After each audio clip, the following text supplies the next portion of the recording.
Can everybody hear me? Thumbs up. All right. So thanks for everyone for being here. Appreciate it. We got the Polkadot panel here. Going to talk about all things Polkadot. Balaji's on the main stage, so the faithful are here, and we appreciate it. Before we get going, do some introductions. My name's Nick Garcia, research analyst with Messari. I focus on base layer protocols. You guys want to go ahead? Sure thing. So I'm Derek Yu. I'm the CEO of PureStake, but also the founder of Moonbeam, which is one of the Parachains that's currently running on Polkadot. And I'm Angela Dalton, CEO and founder of Signum Growth Capital. We focus on all things culture meets crypto, mass market, mostly video gaming, music, entertainment meets blockchain. And we also advise the Web3 Foundation and have been doing so since 2019, pre-launch of Polkadot. All right, let's get right into it.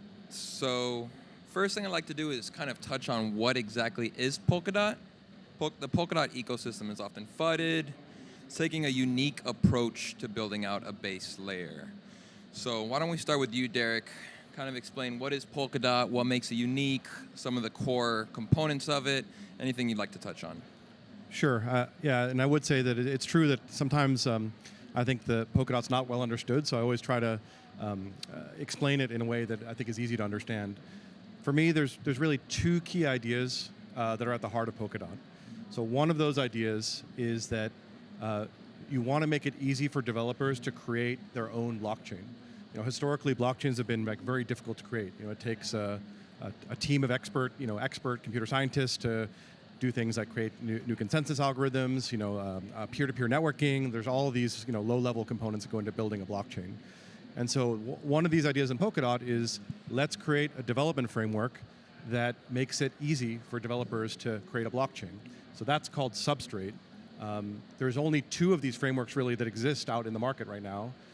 There's Substrate, which is the Polkadot framework, and there's something called the Cosmos SDK, which is what one uses to build in the Cosmos ecosystem. Both of these are really pretty revolutionary technologies.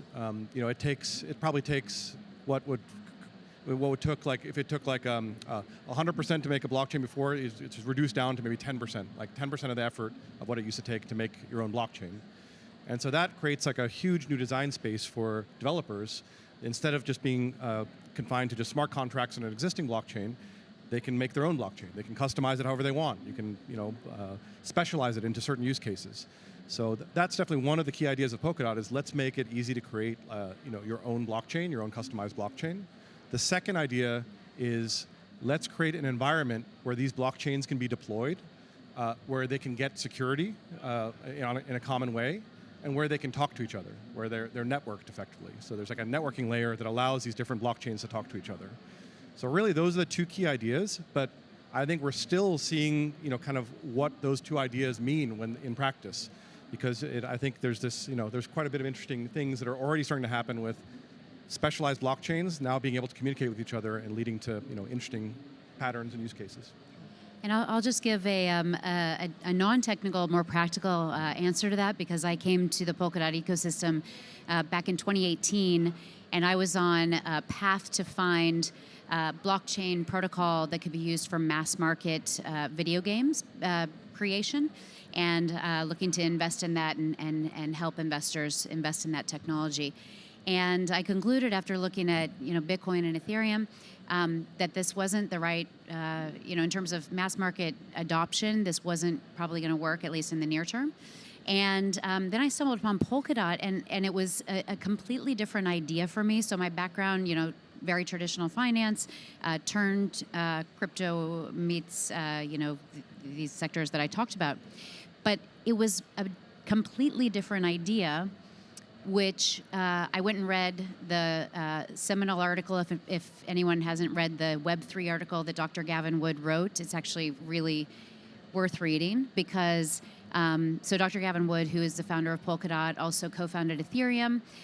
He was the lead creator of the Solidity coding language, the EVM.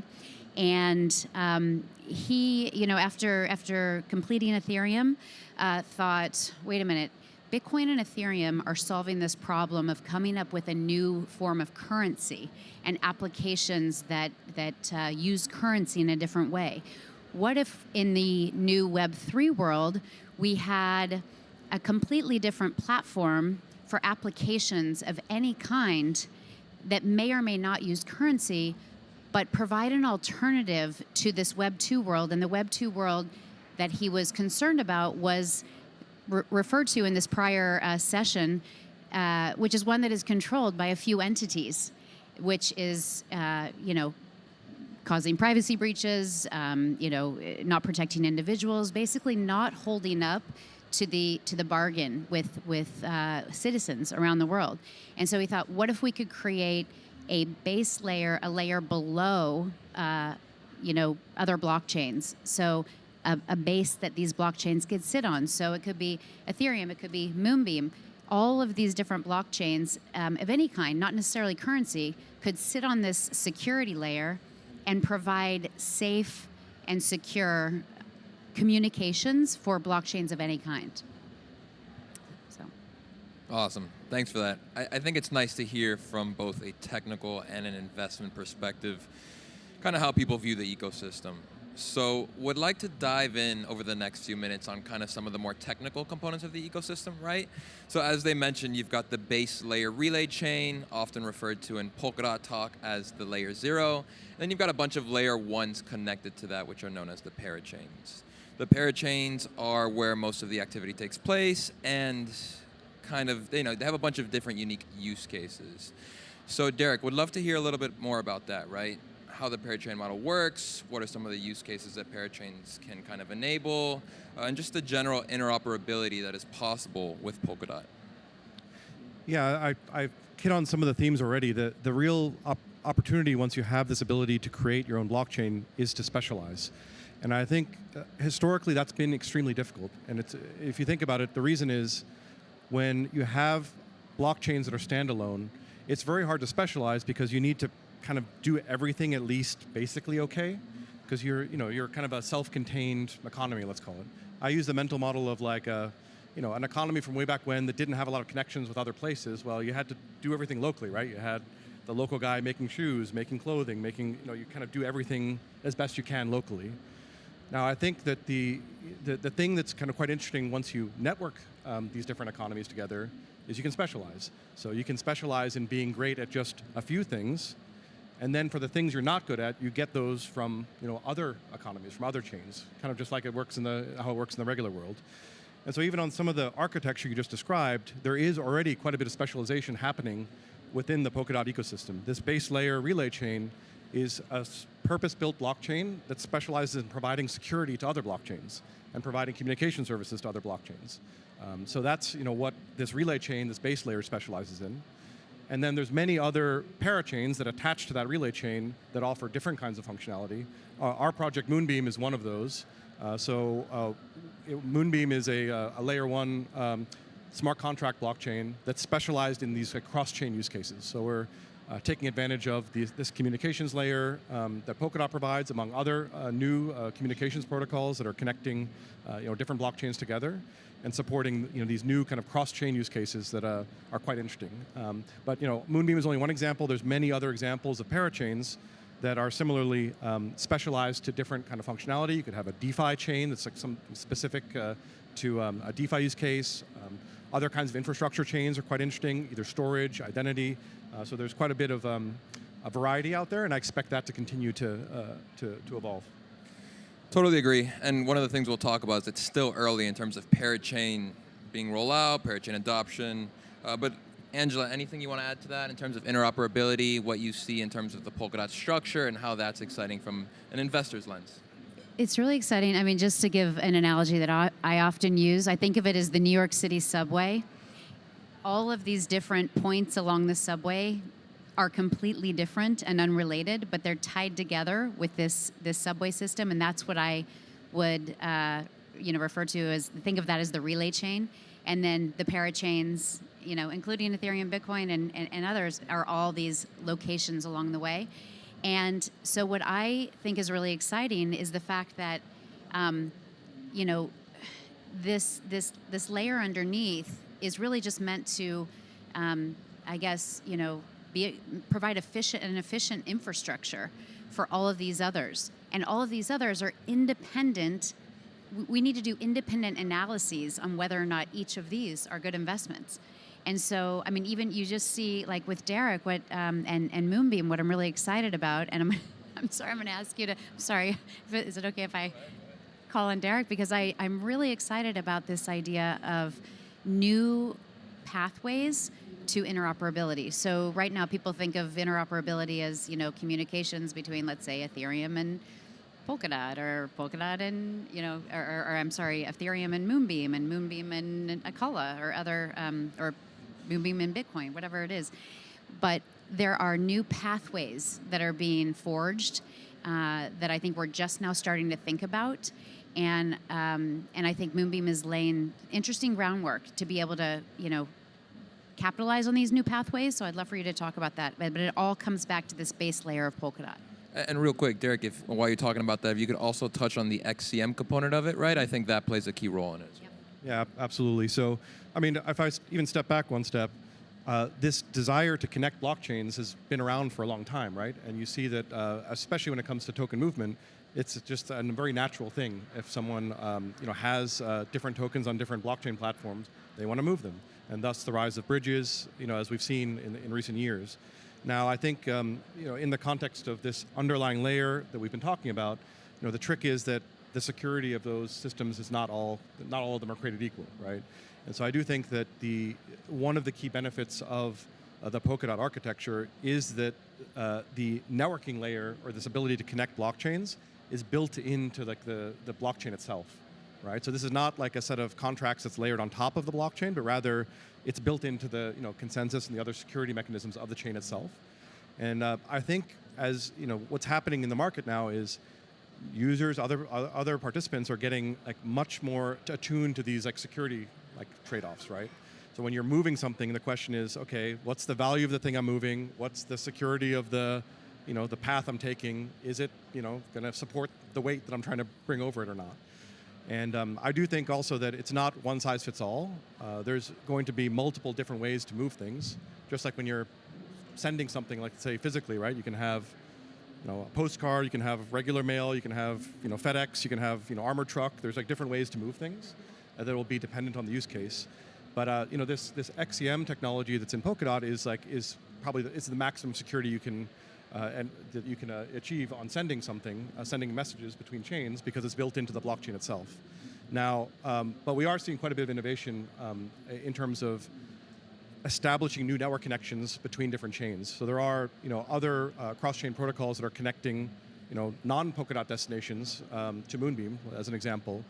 So there's you know, protocols like Layer 0, Axelar, you know, Wormhole just did integration onto Moonbeam, and we're seeing developers use a combination of these different protocols to create apps that now span multiple blockchains. And so that is like something that I'm actually extremely excited about. That, you know, that that's new, because historically, you know, you picked one blockchain, you deployed to that, and then, you know, kind of what I'd call the current state of the art is, like, let's say for EVM chains, you'll take the thing that was made for Ethereum and then you stamp out copies, right? You're like, okay, I have the protocol deployed on Ethereum. I'm going to take the same contracts. I'll deploy them to Polygon. I'll deploy them to the Avalanche seed chain. I'll deploy them to, you know, repeat to, like, you know, all these EVM chains. But the trick with that is you get like these isolated deployments, right? So they're independent deployments on these chains, but they're not aware of each other. And I think, you know, when you look at the new things that I see happening are people are deploying to multiple chains, but the contracts are like connected to each other. They're networked to each other. And, you know, the interesting thing is that there's really a huge amount of benefit, like, when you take that approach. What I've seen is that you can create like more efficient protocols, particularly in the DeFi sectors, where I'm seeing a lot of adoption of people are saying, I can do something better than this like isolated deployment approach if I make a connected set of contracts.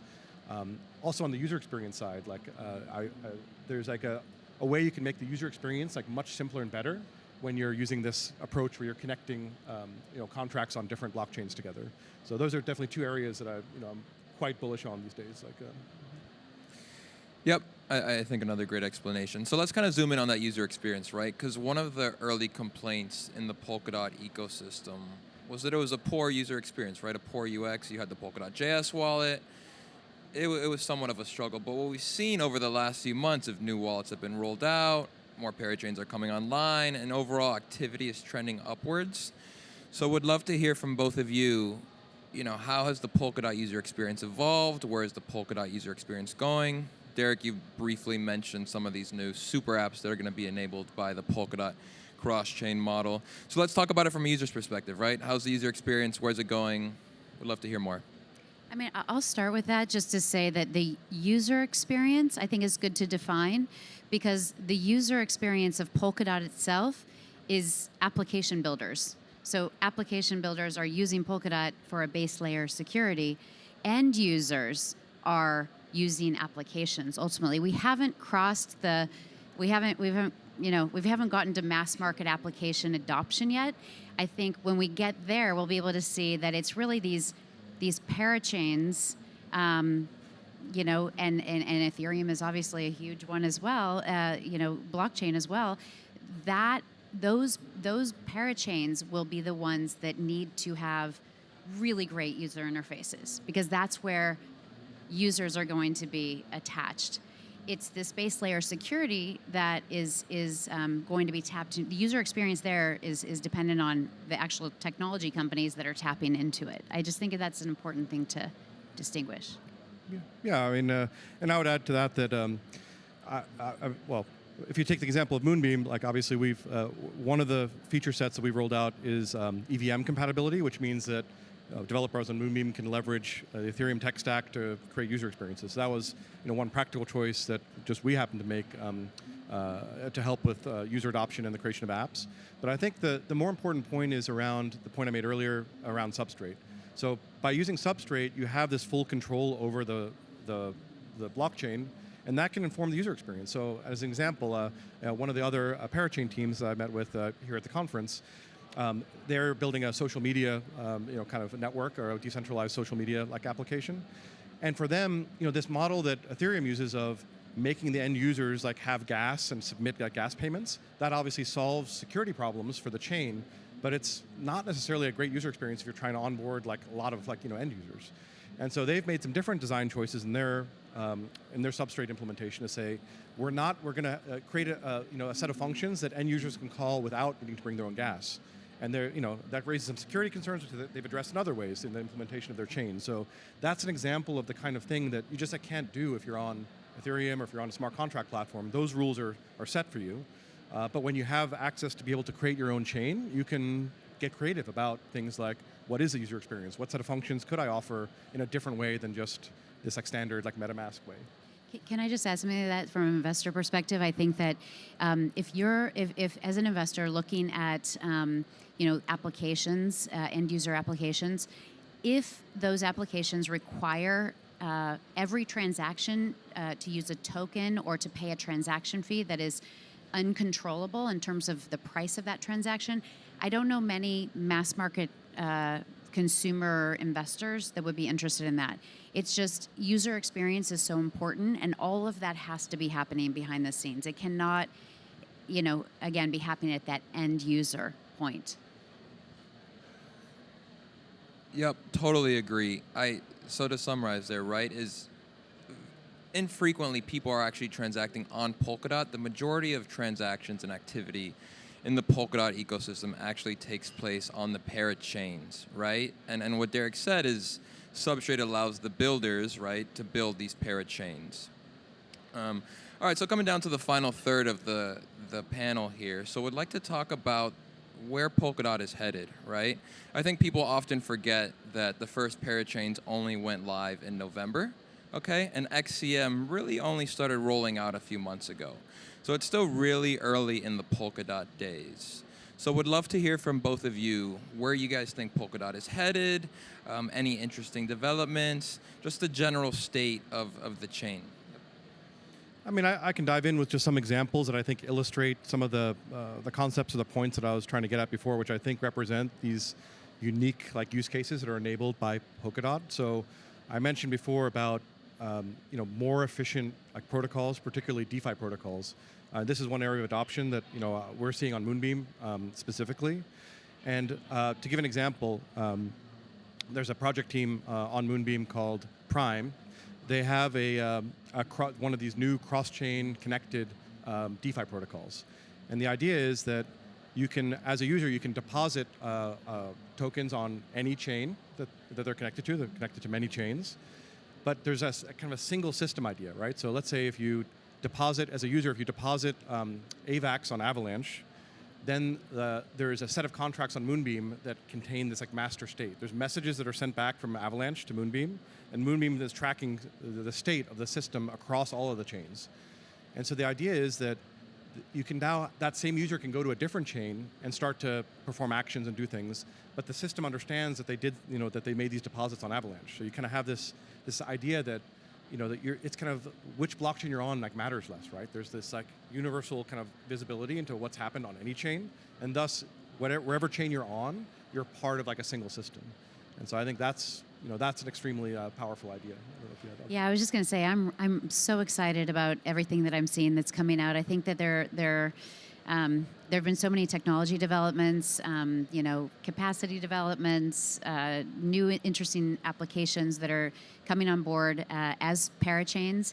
And that's a really great point, Nick. So we started working with the Web3 Foundation in November of 19, and I think it was December of 19, people were asking me, well, nothing really seems to be happening on Polkadot. And I was like, yeah, that's right. It hasn't launched yet.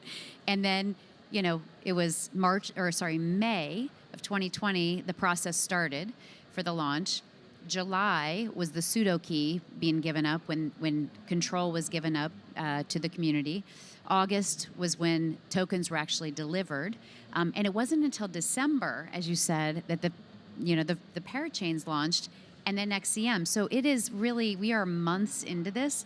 And I find that, because I have a traditional background, I find it a little bit endemic to the crypto culture to say it hasn't happened yet. And a lot of really big applications, again, I'm biased because I'm in the video game space, take years to develop. But the most valuable ones take years, and they're really strong, and they last. So,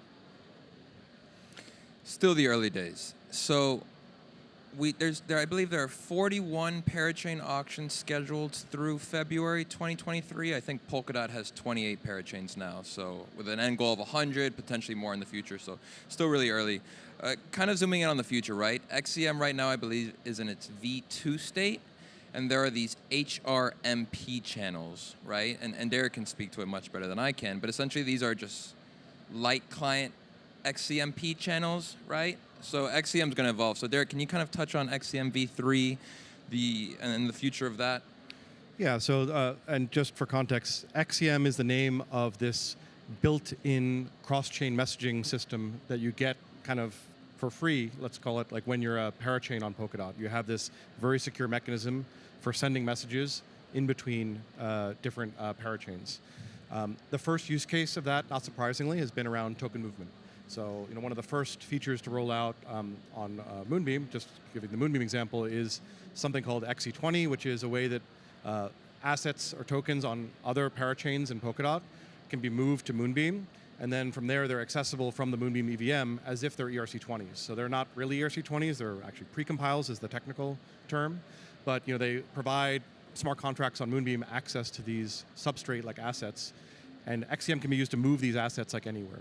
But that's really the first most, let's call it most obvious use case.